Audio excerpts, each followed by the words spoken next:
Welcome to another session of the Rousseau Report. I'm your host, Dennis Rousseau. You found the aircraft you've been looking for.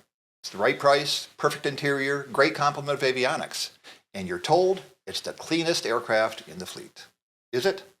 In June of 2021, pre-owned business jet selling prices began the meteoric rise similar to what was seen in the 2000 and 2008 run-up, where aircraft were selling for 32% more than they cost new. Some were purchased sight unseen, and buyers paying 32% over the depreciated value. No records review, no pre-purchase inspection. Oops, did I just use the word inspection? That's what we're going to talk about today. The inspection that no one calls an inspection because that word is not used for pre-buys. It's called everything but. The ARCS, or Aircraft Records and Condition Survey. Pre-purchase evaluation, or PPE. Technical evaluation, pre-purchase examination report, pre-buy survey agreement. But nowhere is it called an inspection, due to the fact inspection has a specific meaning under the FARs, and there's nothing in the regs nor Chapter 5 that defines what a pre-buy is, let alone what it should cover. You, the buyer, pay for and decide the scope of the examination, and because it's not an inspection, no logbook entry is made. You're given a report that addresses those areas that you wanted examined. This provides the buyer an aircraft overview, inspection status, and so forth. Basically covering all things that support your decision to purchase this particular aircraft. Is it the right one? You're about to find out. At a minimum, pre-buys should include a detailed records review, an evaluation of the interior, exterior, systems checks, test flight, and this all should be done at an OEM facility or factory authorized service center. The reason is, who knows the aircraft model better? And they can help define areas that may be suspect for corrosion, which we're going to circle back to in just a minute. Typically, facilities charge a flat rate which is established based on the model aircraft and scope of work. Here we're looking at a standard pre-buy survey for a Citation 10 model. It has a base price of $15,000, and you'll notice the first line item, detailed aircraft records review and logbook research. Absolutely critical. As well, we'll want to do a fuel leak check, gear and brake check, and lab and galley underfloor inspection, and these are standard items because they are critical. We'll get to the options next. Most tasks are performed in accordance with ATA chapters and are taken from the scheduled maintenance program found in Chapter 5. So as we look at the main and nose landing gear corrosion inspection, these tasks are found in Chapter 32, 53, and 57, or in the case of the windshield, these tasks are gleaned from Chapter 56. Let's stop here for just a moment. Why would we want to perform a detailed inspection of the windows? Delamination is one very good reason. Another is the fact that on any given day, there are over 40 active volcanoes around the world, and this is what they look like. Now granted, you'd be a fool to deliberately fly through these. However, this ash consists of rock fragments, mineral crystals, volcanic glass, and these particles are less than 1/10 of an inch in diameter. And once in the air, the wind can disperse them thousands of miles from their origin, causing damage to windshields as well as engines and structure. Keep in mind, as the aircraft travels through the air, these minute glass and rock particles are also streaming down the side of the fuselage, crazing the cabin windows. Windshield panels alone can easily cost $50,000 to $200,000, depending on the model. So buyer beware, you don't want to replace these after you take delivery. I just mentioned one other task that's not an inspection at all, but rather an on-site records review and interior-exterior evaluation. This is something we've been performing for years as a precursor to the formal pre-buy. It's designed to generate an historical on the aircraft by going through the CMP, or Computerized Maintenance Program, flight logs, engine and airframe logbooks to determine not only the maintenance status, but where the aircraft has been operated and based. We inventory loose equipment, and I've learned that you don't wait for the pre-buy to document this, as I've seen deals fall apart because someone thought something was part of the loose equipment. A logbook and records review also determines how the aircraft has been maintained since new. It can reveal temporary repairs, incidents of damage, another area that's a subject in itself. Anything added outside of the type data sheet must be accompanied by a Form 337 and backed up by a log entry. If any of this is missing, you have cause for concern, and this happens before you take the aircraft to the pre-buy and spend over $100,000. An exterior walk-around can also help in assessing the overall condition of the aircraft and how it's been maintained. If the hellhole is this clean, it says an awful lot about care and custody. Look at the nose and main gear and tires. Look in the wheel well. Something as simple as whether it's clean or dirty will tell you if the operator takes time and care for the aircraft. A very basic form can capture an awful lot during this phase of the acquisition process. You can answer some very pragmatic questions. Are the engine times and cycles in sync with the airframe hours and landings? Are the engine serial numbers consecutive? If not, why? Let's return now to our pre-buy, keeping in mind we started with a base of $15,000 that covers a records review, underfloor inspections. We topped off the tanks and did a fuel leak check, accomplished a tire and brake wear evaluation. So what else would you like, Mr. Buyer? And now we go to the optioned items. A pressurization system check, where the aircraft will be pressurized on the ground to determine if there are any leaks. Remember, every aircraft component is set up to be within a certain tolerance. And if it falls out of spec, it fails the check, and then you go to work and find out why. In Chapter 28, Fuel, 57, Wings, we find a task for a detailed inspection of the fuel tanks for $32,000. You may say, but we did a fuel leak check. Well, now we're going to remove the panels, dump all the fuel, and inspect the tanks for corrosion and contamination. Then we'll accomplish a detailed gear inspection and functional check for $14,000. Engine and APU runs, engine zone inspections, thrust reverser inspection. Now we're at $52,000 plus the base cost of $15,000, and we've defined our scope of work. With everything in order, we're ready to move the aircraft from its base to the pre-buy, where the buyer will typically pay for the movement costs, consisting of crew, fuel, and engine reserves. And en route, we're going to sit in style and enjoy the 2-hour flight, right? Wrong.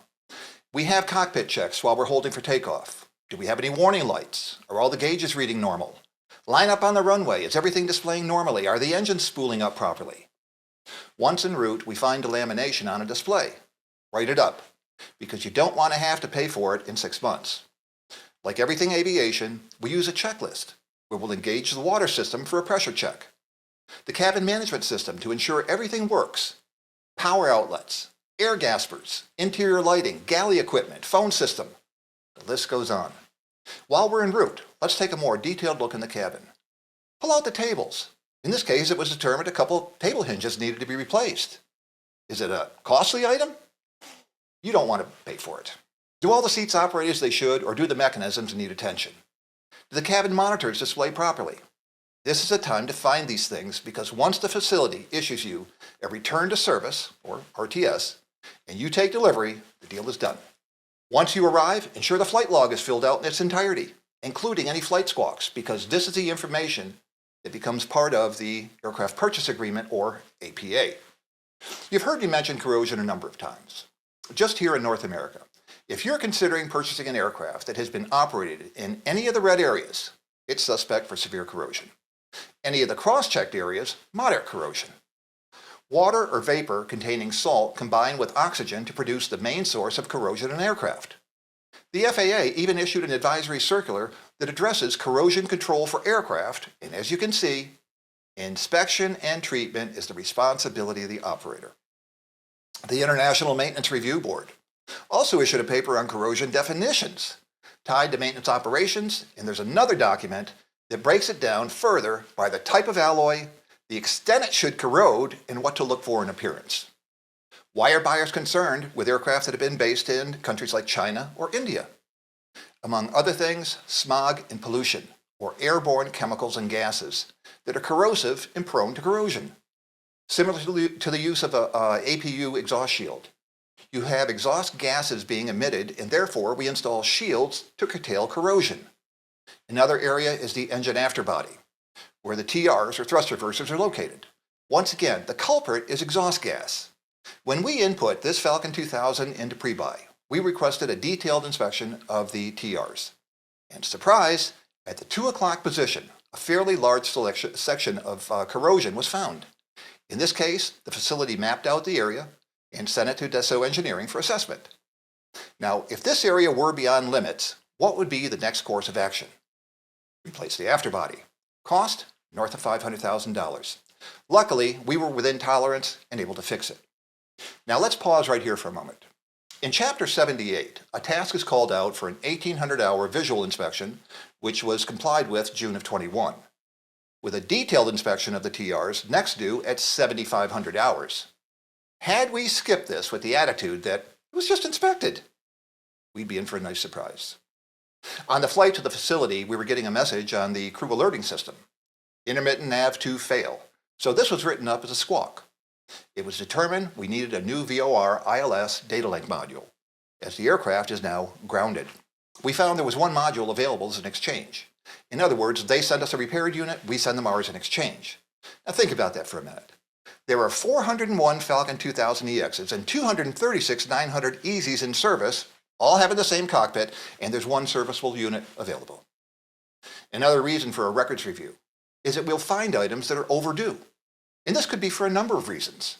The card may not have been sent to CMP, showing compliance. An item may have been deferred if the next inspection is not too far out and the regulations allow for it. Brake checks are important due to the fact they're very, very expensive. Other areas that should be addressed. Enhanced vision cameras. Take a pounding. Check them. Top center item is a crazed cabin window. However, the engineering disposition is that the crazing is not structurally or functionally detrimental. Move on. Galley items. Here we find the coffee pots are not getting water. Is this a safety of flight item? No. Should they be operating properly? Yes.